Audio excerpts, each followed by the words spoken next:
We got a lot of Survivor specialists in the building. I'm McKenna, as always, joined by John, but we have Robert, aka Wizard. Oh my God. Okay.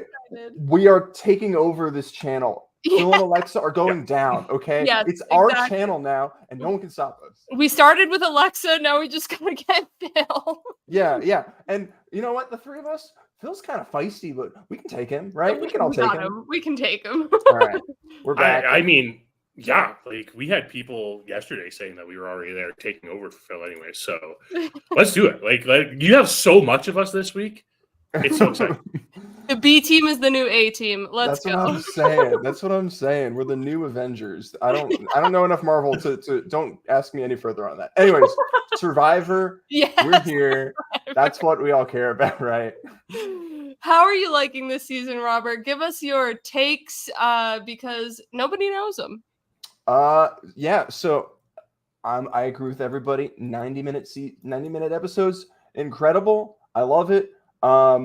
I just rewatched like a previous 60-minute episode, and that felt really short. And everything that we love about Survivor is back. That's what I love. I love everyone. Sorry to see Emily go this week. Was a really big fan of Emily. Yeah. I think all of Reddit is wrong. I think Austin made a great decision. That's okay. We can get into that maybe a little bit later. Yeah. Keep it a little bit. Carrot on the stick, but yeah, I'm enjoying Survivor. I mean, it's like pizza, right? Even bad Survivor, that's not true. Most Survivor is good. So I don't know. I don't think I ever want to deal with Nicaragua, but yeah, I have not seen Thailand, and I don't need to, so that's fine. So the 60-minute episode that Robert mentioned that he watched was David versus Goliath, episode 12, Are You Feeling Lucky? That's the episode that we will be recapping over on the Patreon. So watch that and tune in over there. So let's get into this. The first thing we get hit with is Dee and Austin doing our job for us, and they're referencing Boston Rob and Amber and the love that they're sharing together. So it is so rare to have a Boston Rob and Amber happen, because like, what are the odds of these two people being on the same tribe, on the same beach, getting to know each other, and then falling in love? Like, it's tried to happen so many times after Boston Rob and Amber, and not many of them have stuck. Yeah, I mean, we've talked you go, John. Go, John. You got it. we talked showmances last season when we had the Madden for Any of It all pop up. Boston Rob and Amber are still kind of the pinnacle of a showmance, right? Because it wasn't just two people who like kind of dug each other. Like, they became Survivor royalty just by being there, falling in love. You know, the proposal at the live finale, all of it. Like, they're just a showmance on a completely different level. Mm-hmm.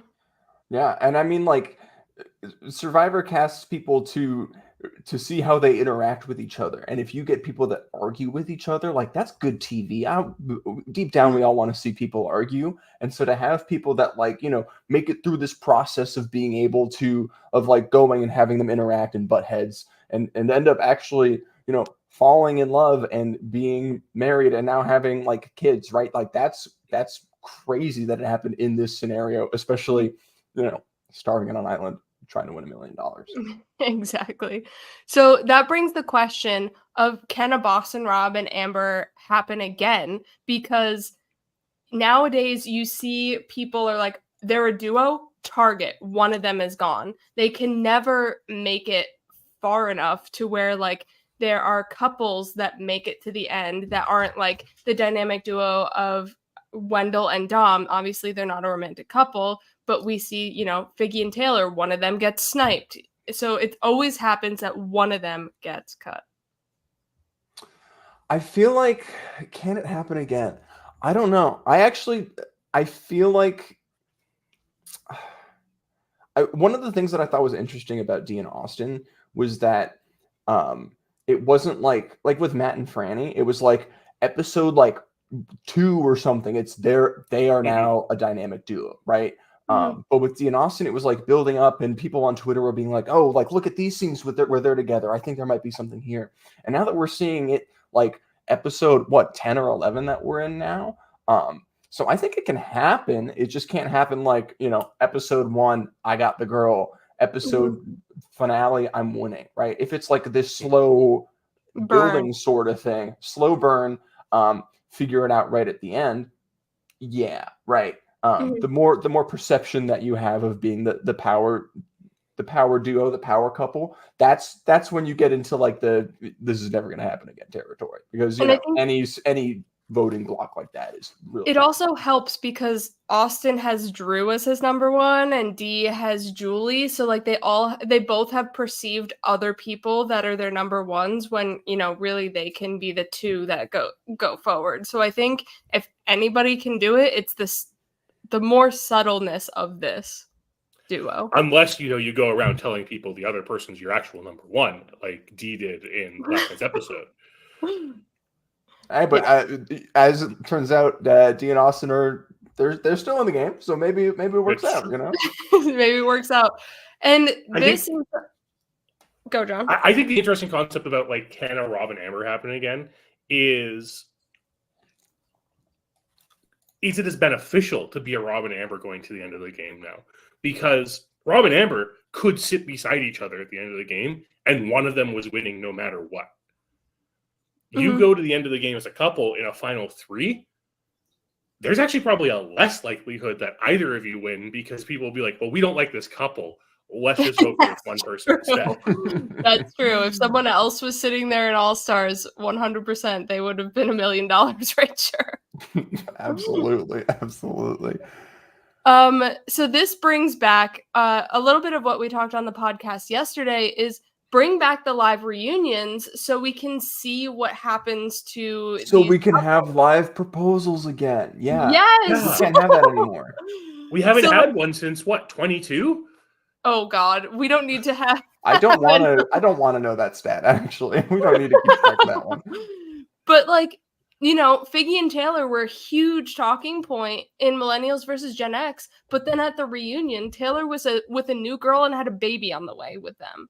So it's like, it's such a big step back when we have those live reunions and can see those couple updates. Okay, but like, what if we had a proposal during like the On Island reunion, and Jeff brings out the champagne and pizza, and then Austin's like, "Here, I found this rock. Do you want to marry me, Dee?" That would be crazy. I mean, maybe not Dee and Austin, but like, what if someone does? Well, I mean, Keith did propose to his girlfriend over IM in the Outback, so anything can happen. I mean, we had Jesse and Dwight filed divorce papers on 43, so we made it through every stage of the relationship here. Exactly. So now we'll pivot over to hidden professions. We've talked a little bit about this, but I think there's a little bit of differences while talking about it here, because Katura is still hiding her job from everybody, and she's even talking with Jake and Julie, 2 other lawyers, and she's doing it very well, and nobody is suspect of it, where I feel like some other people have gotten trigger happy, or other people have found all right, sorry, glitched out there. So like Chris Hammonds, he spills the beans to Zeke that he is a lawyer. I don't know. I feel like hidden professions. Honestly, I would just say what I was. I mean, I guess that lawyers have a bad rap, but like, do lawyers win more often than other professions? Like, if there was like some statistic where it was like, I mean, I guess like every poker player has done pretty poorly, but like, there's not like, oh man, anyone that's like a dairy farmer, they always win. Then I'd be like, okay, yeah, I'm gonna hide that, right? If I'm like, 4 of 4. Yeah. I don't know. I think the honesty of just being like, this is my profession, and like being able to build more genuine relationships with people would be more beneficial. But I don't know. Yeah, because we only had a single lawyer win, right? In David versus Goliath. the season that we're watching over on the Patreon. Crazy.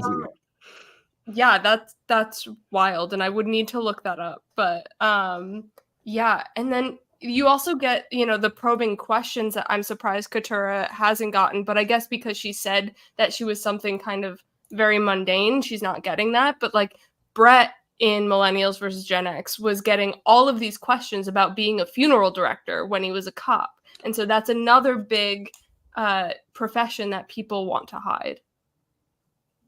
Sorry, I thought you meant like he wanted to hide being a funeral director. Like, No. Because like if it's like if you're being a cop, right? Like with Brett or with Tony and Sarah, like I guess there, some like socially in society, it's a different thing, right? Mm-hmm.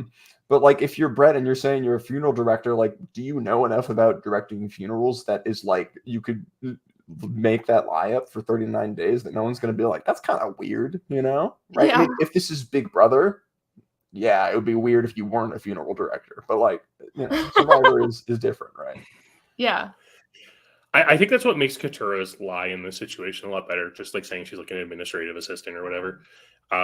It's something that she's probably done at some point and like knows a little bit about it. And it is something that everyone's like, there is literally nothing exciting about the shop. I don't need to pry about it. Let's talk about the rest of your personal life instead. So I'm just surprised that she hasn't gotten sniffed out by either of the lawyers, because Tony and Sarah and Cagayan did the whole like, you're a cop. No, I'm not a cop. You're a cop. But no, I'm not a cop. But you're a cop. Yeah, I mean, to give Tony and Sarah credit, I feel like a cop's job is more to investigate and sniff people out. And not that I only know anything about being a lawyer, but like a lawyer is like studying like reading pages of legal precedent and stuff, Yeah. and you don't have to, not necessarily about reading someone else, right? So That's true. That's true. But even then, we do still have Jake mentioning Katura. You remind me a lot of lawyers. That is true. That is very true. Right. Mm-hmm. So, and then you also get in 43 with Cody targeting Justine about being a saleswoman when he's a salesman himself. So it's like, I'm not going to tell people I'm in sales, but I'm sure going to target her because she said she was. So Katura's avoiding all of that as well because she's not also a lawyer. Right. And then with Gary Hogaboom, the landscaper, I think if you're famous, I think you are risking too much, if because I'm just a regular guy and someone's like, you're famous, you're lying, then like people have a shot to actually just know who you are. So that's why you've got to be out front like Mike White in David versus Goliath, the season we're watching over on the Patreon. Yeah, it's tough to conceal yourself. And I think one of the tougher things is that when people try to conceal themselves, they choose something that they think they have knowledge on, but they don't actually. And I think personal experience is just the big thing, right? Mm-hmm. And with Gary Hawkins, the landscaper, right? Like, at least he's removed enough from his career that people didn't know about him. Or like, even like when we look at like Danny McCray, right? Like, that's not a name that anyone's noticing from the football field and be like, yes, you're totally an NFLer. And that's why he could kind of hide that for quite a while in 41. Yep. But like these other professions, I don't understand the mentality behind hiding these professions. And maybe it's just like the stigma attached to them. I understand not wanting to say you're a police officer because of like the stigma attached with that and the societal views and the negative impact that could actually have in your game just because of like preconceived notions with the job and everything like that. But it's these psychologists that we've gotten over and over, and these like therapists and everything over and over again who are like, I'm not going to say that I'm this. I'm going to pretend I'm a teacher instead, because I believe that's what Tori did in 42, right?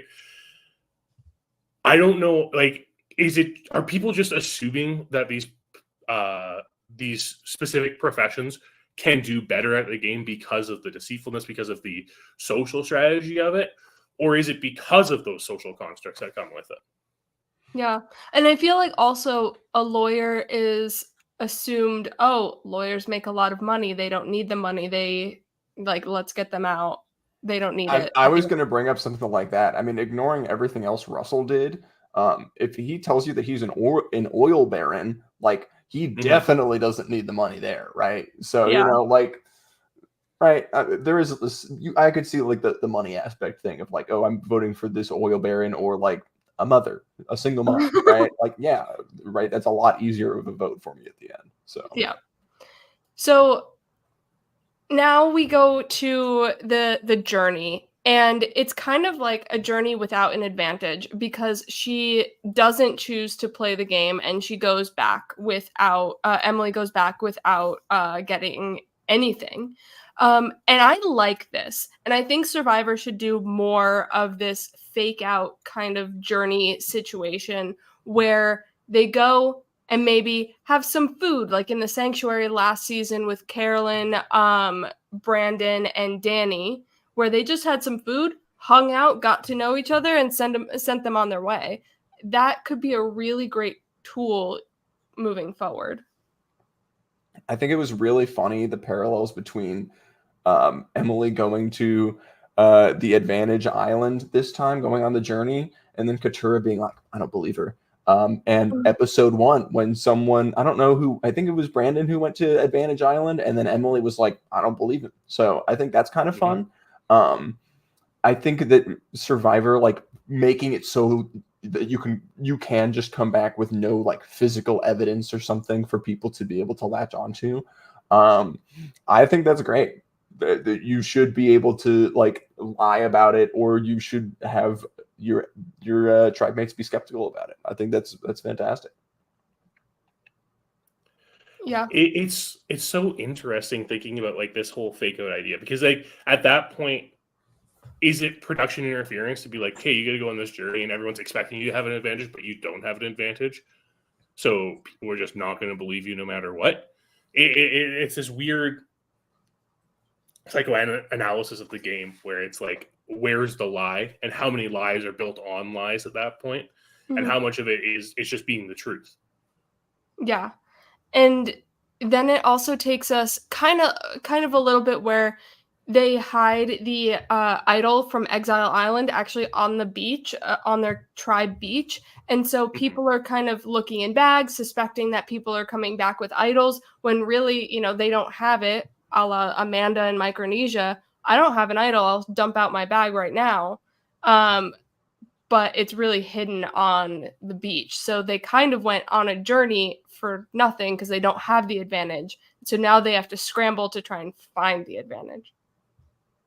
Yeah, and I think like one of my favorite things that has happened in Survivor was like the old Exile Island with like the sugar shack, and it's like, hey, you can get a clue to the idol if you want, or you could like be a little bit more comfortable. And not that like, I think Sugar was like, I'm down to go to Exile Island every time, but like, sure, there could be a strategy of like, I guess kind of similar to like Ozzy on Redemption Island, where it's like, you know what, this whole like regular game isn't doing too well. I'm going to go over to this riskier place and starve even more and hopefully get an idol and then still maybe come back with nothing, right? Like, I know everyone in Survivor now is like, I don't really want to go to Advantage Island because you guys are going to think I have something even I don't.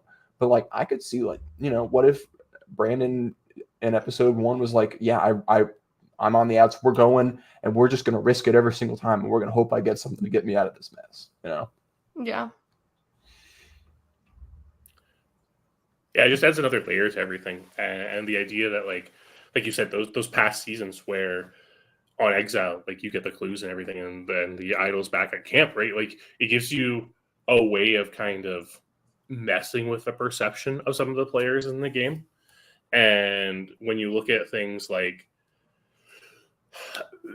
I think the big thing with this journey that I really enjoy is the idea of risking the vote. I've really actually kind of enjoyed the leveraging of risking the vote. I love risking the vote. Yeah. So that brings us to Shipwheel Island. So you could in 41, 42, when we've done this prisoner's dilemma, say that, oh, I didn't risk my vote. I have nothing, like I'm good to go, but then lie and actually risk your vote and then you get the advantage or something like that. So there is that backing of proof saying like, oh, I didn't risk my vote, so I don't have an advantage. because people can then double check you being like, oh yes, there's this wheel and you can choose to risk your vote or not risk your vote. So it adds that layer of protection where like you can get fact checked and secretly have an advantage in your pocket. Yeah. I think I'm just coming up with this, and I know that this is not a retrospective, but this is like thinking into the future. What if, like, you know how like when there are mathematically enough votes to eliminate somebody, Jeff will just be like, that's enough. The rest, you got voted out, right? That can like hide people losing their votes, because if the rest of the votes, but like it's still less than the current amount, are just hidden because someone got voted out. What if you were like, all right, we're gonna force this vote to be like a 4-3 vote to make sure we know what all the votes are, to see if anyone lost anything on Shipwheel Island? That's kind of crazy and dangerous, but you get perfect information, or more perfect information. Yeah. Anyways, probably don't do that, but it would be kind of funny. Oh, I love that idea. I love that idea because, I mean, yes, it puts like there's a bunch of risk with that involved. Like only one person has to flip over, and that's scary. But like it kind of does break up that need for. I almost wonder if like the producers are kind of thinking that way, for a way to break up these like heavy one-sided votes. Because if you think about it, even earlier this season, we saw Austin gave up his vote at the merge boot, or the earn the merge vote or whatever, and nobody knew about it because there were so many votes that his was never necessary to read.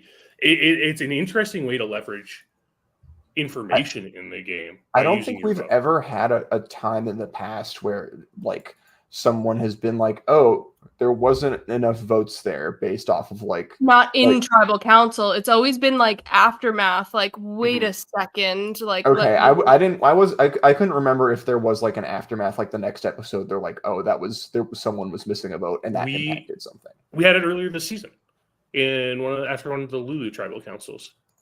There was a little bit of math. Yeah.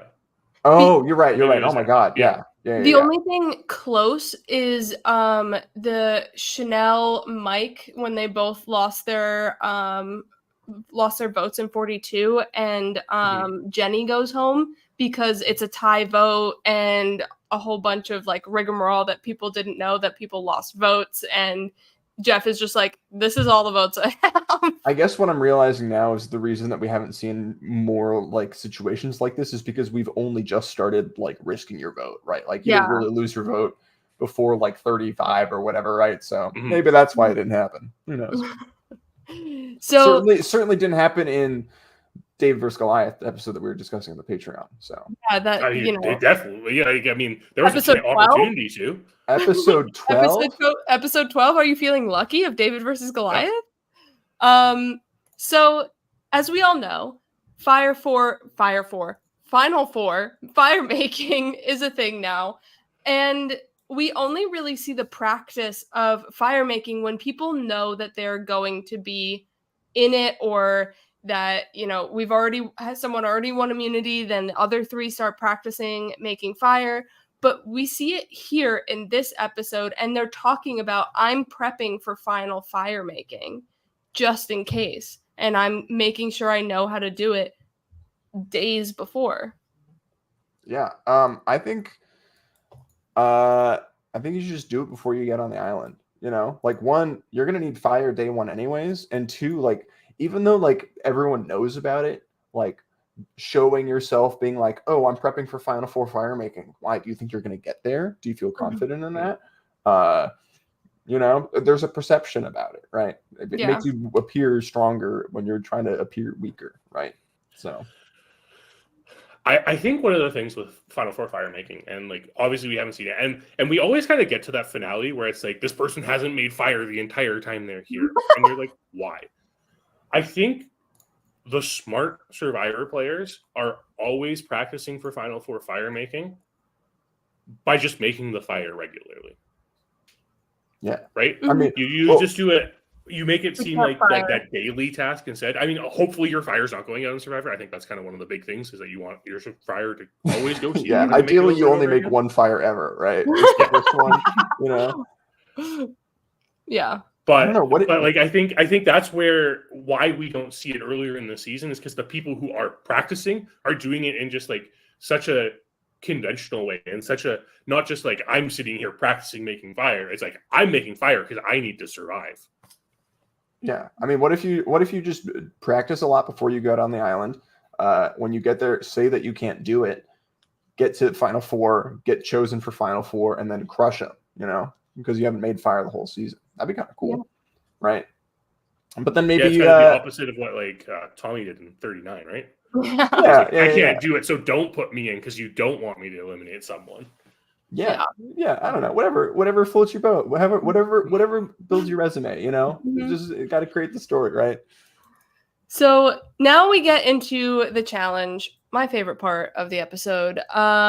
And we're starting with this rope untangle where it's a giant wooden structure and there's rope all intertwined and around it, and you have to try and kind of do some rope management so you don't get it tied in a knot, and then see if your length of rope can stretch all the way to the throwing platform, and then enough to be able to get the bean bags that you have thrown.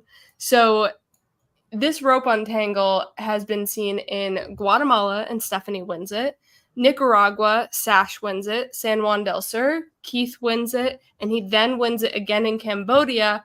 And in the episode we're watching of David versus Goliath. It's like we chose that episode for a reason. Oh my God. That's crazy. So what are your thoughts? And then it typically leads to knocking things off of a platform. It's probably like blocks. So like in this episode of David versus Goliath, it was just throwing blocks.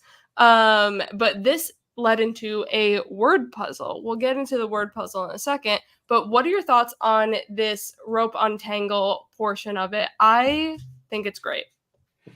I have always liked the like, oh, you're attached to a rope and you need to go through the other ropes one. I know that it's always, whenever you watch Survivor, it's always like, I would be really good at that.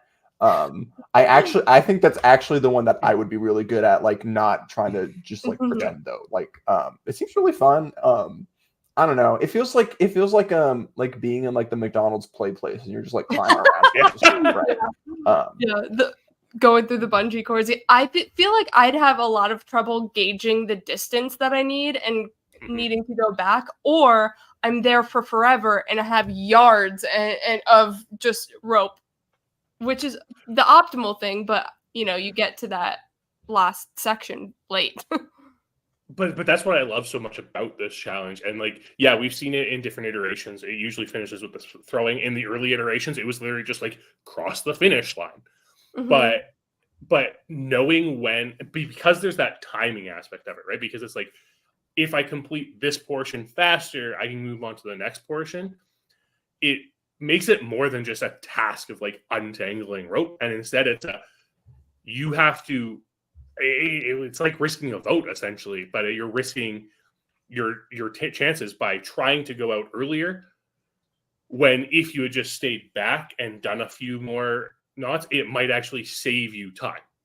Because then, you know, some people couldn't reach certain amounts of bean bags and were only working with a limited number of bean bags. So if they had just maybe untied a couple more loops, they could gain that extra couple feet to be able to grab those bean bags that they threw. This is honestly a really, like, it seems basic when you look at it, but there's a lot of deeper strategy within it of how you throw the blocks or throw the beanbags to hit the blocks and all that. And here's I've been thinking about this. I didn't look at all the rope puzzle stuff. I feel like so if you untangle all of the rope, in order to be able to complete the challenge, untangling all the rope means that you will be able to throw the blocks at the end, right? Yeah. And I feel like Survivor wants people to be like, oh, I'm gonna have to make this judgment call, and then they're going to go, and then they're going to get halfway, and they're going to have to go back, right? And if you have like the correct amount of rope earlier, right, like you don't get that moment, like you don't. There's no thing. So it's basically like if you just assume that you're going to need to get all the rope, then you can start making the risk and work backwards and be like, okay, let's go early, as opposed to like thinking, do I have enough, right? Because like Survivor will never give you enough rope without, like, what if they were just like, okay, try to untangle yourself, and someone just runs without getting untangling at all, and then they're just at the end. Like, that's never going to happen, right? Yeah. So they want people. I feel like they would push it out more towards, like, you know, the being completely untangled, from like a strategy, like meta challenge design perspective or whatever. So that is smart, because Jeff does say, like, you have more rope than is needed, but thinking about it backwards of maybe, you know, I have to get all of this rope, but maybe I don't have to get these 3 loop arounds and can go. That's an interesting way. Yeah, of and I thinking feel about like it it's backwards. I feel like it's not good TV if the challenge designers are like, oh my god, I can't believe that they got 20 feet of extra rope. Like, that's not funny, right? It's like, oh, they have to go all the way back, and then they have to re-untangle and then go. That's where the time waste is from. Not like, oh, I got extra rope. That sucks, right? Yeah. So the word puzzle portion of it, it is basically spelling a long nonsense word. So this has happened in Cambodia and David versus Goliath, not the episode that we're watching. But they have to spell nourishment in Cambodia and perspective in David versus Goliath. And you kind of have to spell it from the bottom up. And it's another kind of like mind nummy, like where Austin couldn't hear Jeff say front and back, or Carl misspells perspective and doesn't get the win there. And I feel like adding it, like, you have it right on the back of the puzzle too, like, especially with this whole rope thing. Like, what if you can't see the back of the puzzle? You know, that's weird, right? That's another. That would be a problem, right? And yeah, this whole arch thing too. I thought the arch was cool, but like, why not just have them stack it up? You know, like, whatever. It looks cool. Because then Drew would have won too easily. He had to struggle true. at least. We needed the drama. It's really interesting because this specific puzzle with, like, there are very few times where both sides of a puzzle matter in Survivor. The one that I can think of is like the one where they have like the 3 pole or the 4 poles, and they're sticking the pieces on, and it's like they fit in differently, and they usually has like a flower design on it or something like that. 28, yeah. Yeah, I don't know. I feel like it's usually just like, oh, they make the back of the puzzle good for the audience to see on the cameras, but this one, it was like, no, we are making it confusing and you have to fix it, right? So it's fun. It's fun. Also, I don't know about you guys, I kind of didn't like, they were like, the puzzle is resourcefulness, and I was like, that kind of sounds like a not real word, you know? Like, resourceful, it just seems like they're adding too many like suffixes on, and I was like, I legitimately had to Google it, and I was like, okay, maybe I'm dumb, but you know, it's so long. I don't think I would have gotten there. I'm okay at word puzzles, but just like a one word, all right, try and figure this out. I'm like, without any context, like these words of nourishment was for a reward, but perspective, it was like, these are words that are kind of just that I'm pulling out of nowhere. Metamorphosis from Game Changers, right? Like, how are we getting resourcefulness? By being resourceful, I guess. But I want to see some like random like medical terminology or whatever. Like, I don't know. Like, what if they just Dr. Joe is back and he's hosting this episode? Yeah, like appendix or something, or like I don't know, diuretic. Those are like the only 2 words I know. So that related to medicine. You know what? Let's go the full appendectomy. Yeah, appendectomy. Why? What? Why not? Why not? Throw that on there. I'm down. No one's gonna get it. But, sure. I think the hardest thing with these words in specific, is just that, how do they relate to Survivor? Like, I get it. Like, you have to be resourceful in Survivor. And the episode of somebody literally used the word resourcefulness in episode 12 of David versus Goliath. Whoa. I don't know if you two noticed it, but I sure noticed it. And like, I get how it pertains to Survivor, but at this point, you're kind of just like throwing this random, what is it? A like It's like a 15-letter word into it. It's like a fortune cookie where it's like, oh, it's just going to be generic enough to be good like good advice to anybody, right? Yeah. It's like, all right, yeah, I guess that applies, That's Sure. hilarious. So Drew wins this challenge and he gets to go on reward and he picks the boys. It's Boys Day 2.0.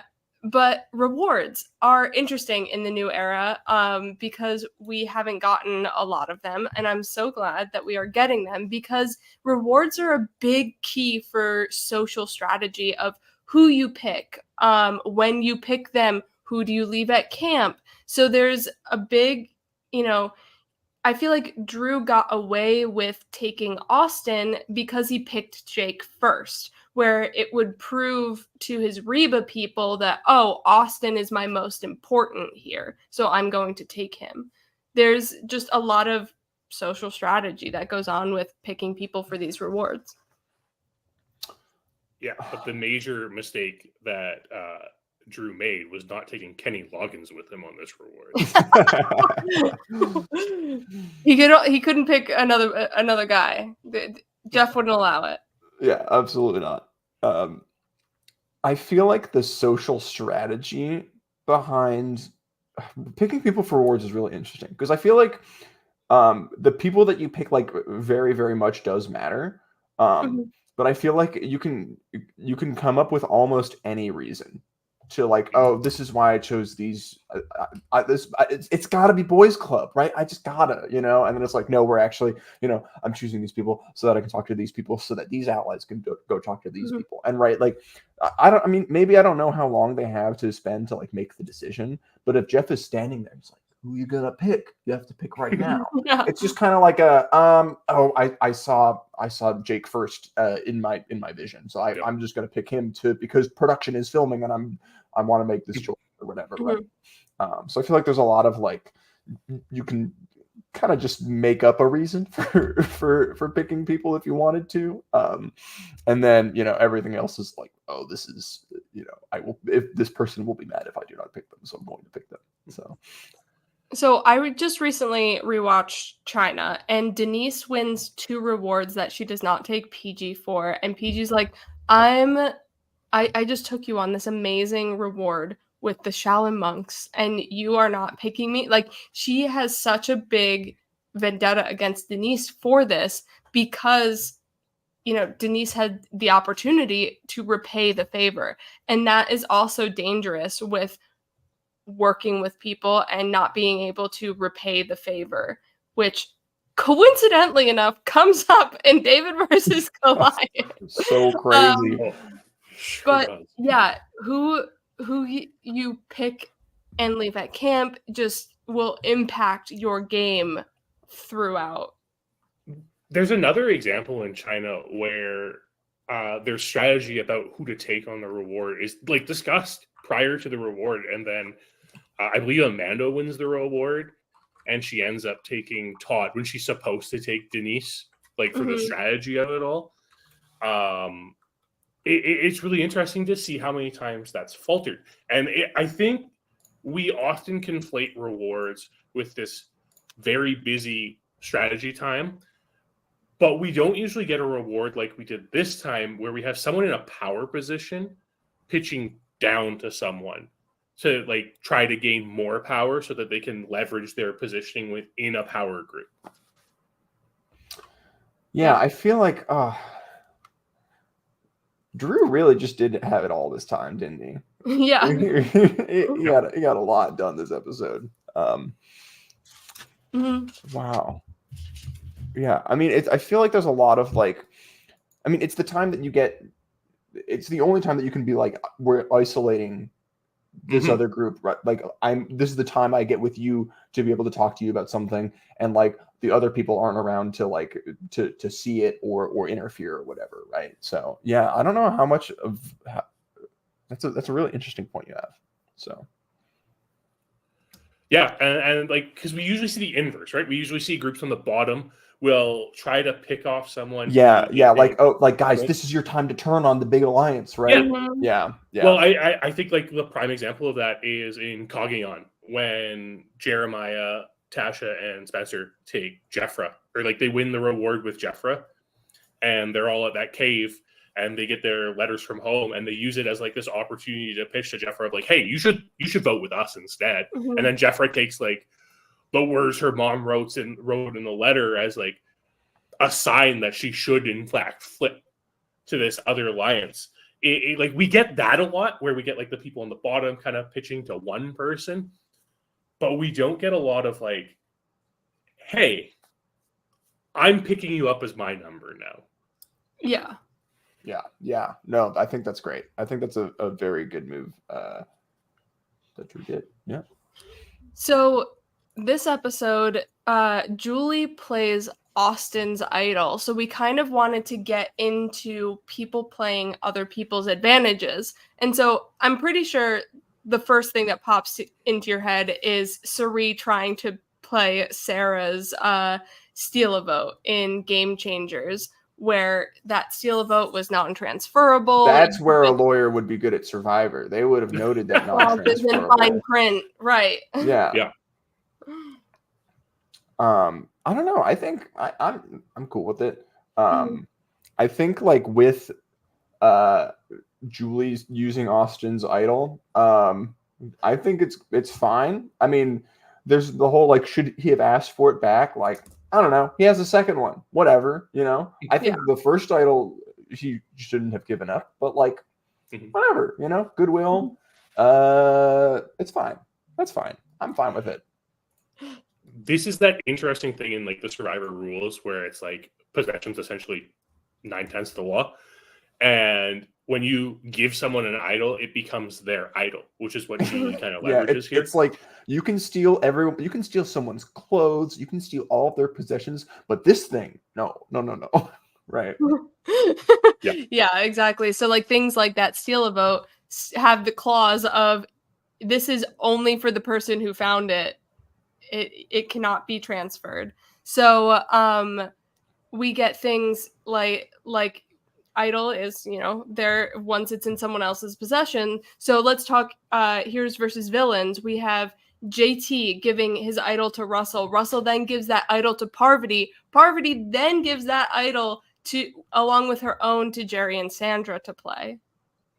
Like that's a long string and chain of events. I mean, that's like the risk that I guess Austin could have been taking, where it's like, hey, you give this idol to someone and it goes into the ether. You don't have control of it if it comes back. It's the same thing happened in 43, where Jesse had Janine's idol and like no one knew because they thought it went home with Janine, and there was all this like, oh, someone has a knowledge of his power. Ooh, it's like the ball and cup game. Where's the idol? You don't know where it's going to play. Ended up with Jesse, and then everyone else thinks it's gone.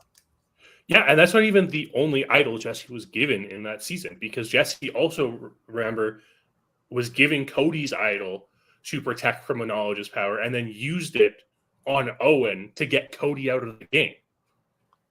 Yeah. Wow. So as it turns out, if you're playing Survivor, get someone else's idol. That seems pretty useful. You don't need to find your own nowadays. Just have someone else you trust find an idol, and then somehow it'll wind have someone that you trust find two idols, and then get their second idol, and then you're good. And then I don't know. That seems like a good strategy. We've seen. Oh, go ahead, McKenna. I was going to say, not unless you're Lauren Rimmer and you give half of your idol as trust to Sex Dr. Mike, and he just burns it instead of trying to use it. I'm so down. That's so funny.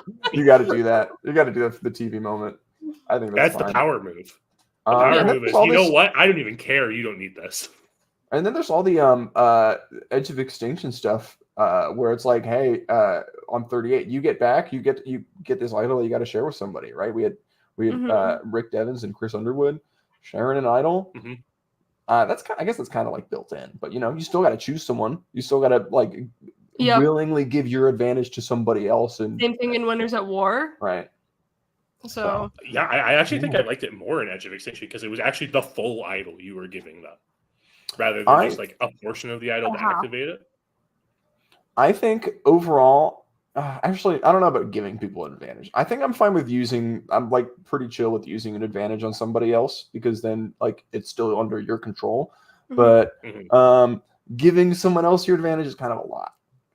And actually, going back to this whole game changers thing of replaying Sarah's steal vote, I feel like that's kind of one of the problems. Like I'm kind of down for a lot of, not like I still like the character moments, but with like a lot of advantage. One of the problems is like we know the rules for idols. It's like if it is given to you, it is your property. It cannot be stolen.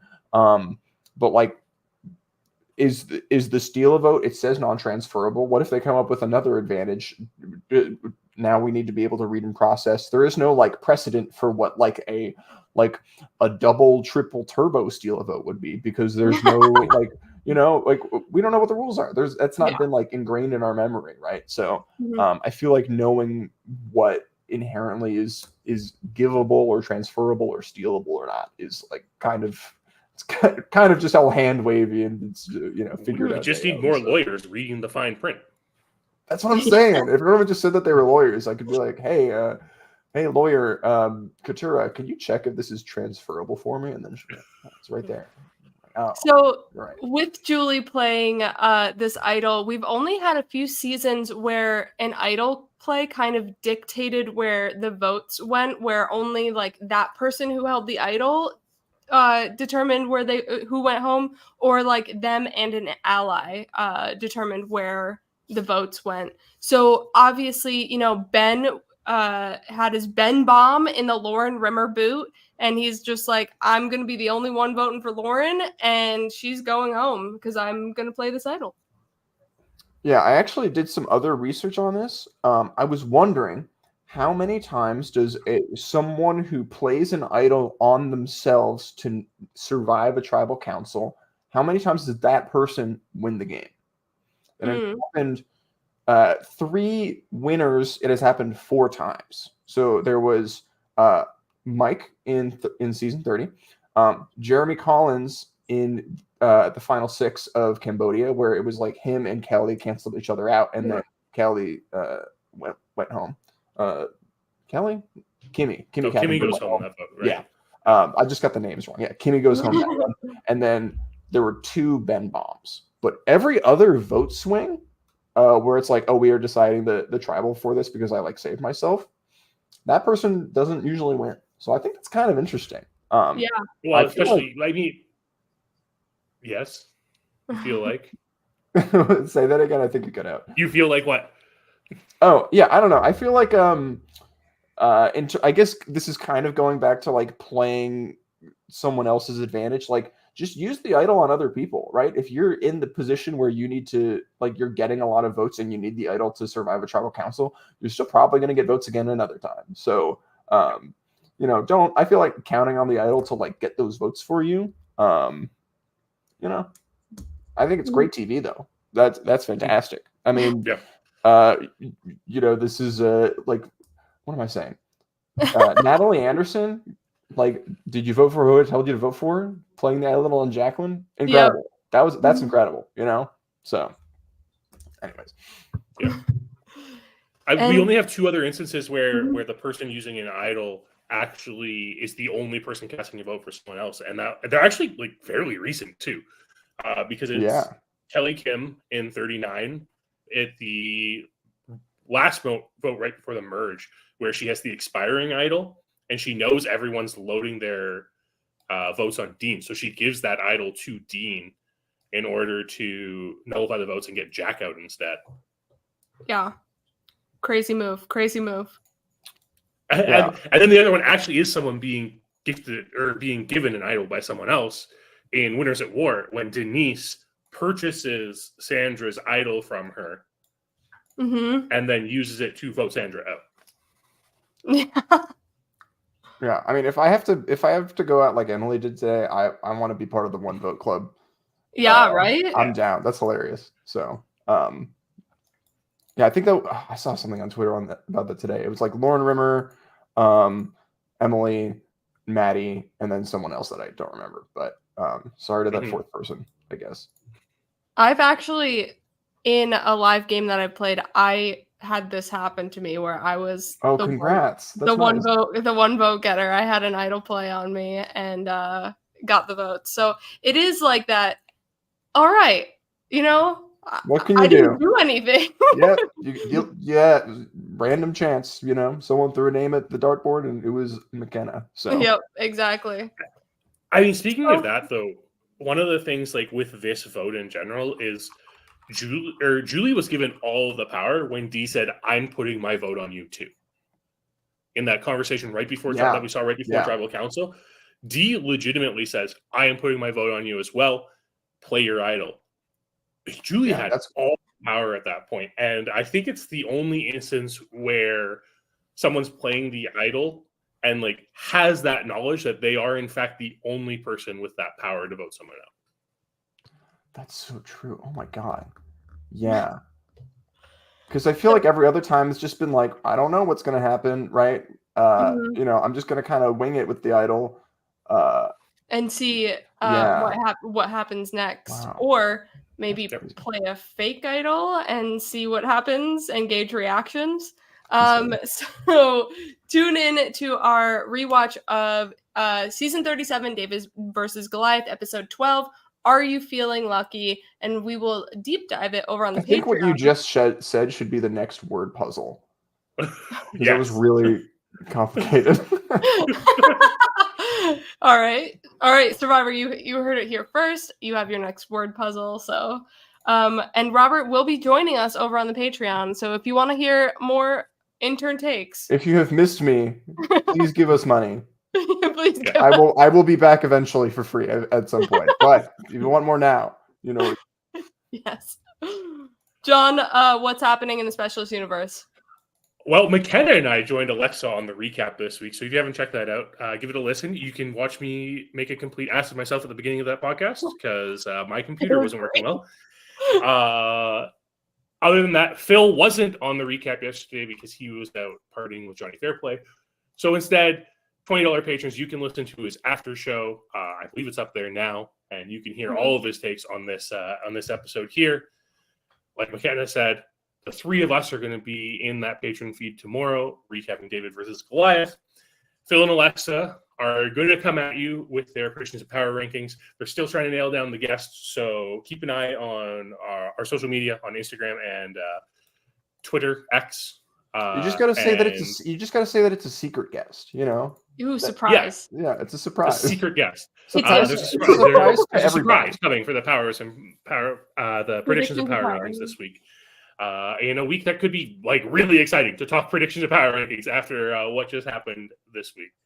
But other than that, make sure you like and subscribe and join Patreon because you get to listen to us, and there's so much more coming at you next month. We are less than 30 days away from the Patreon rework, and there's going to be so much content out there for every level of Patreon.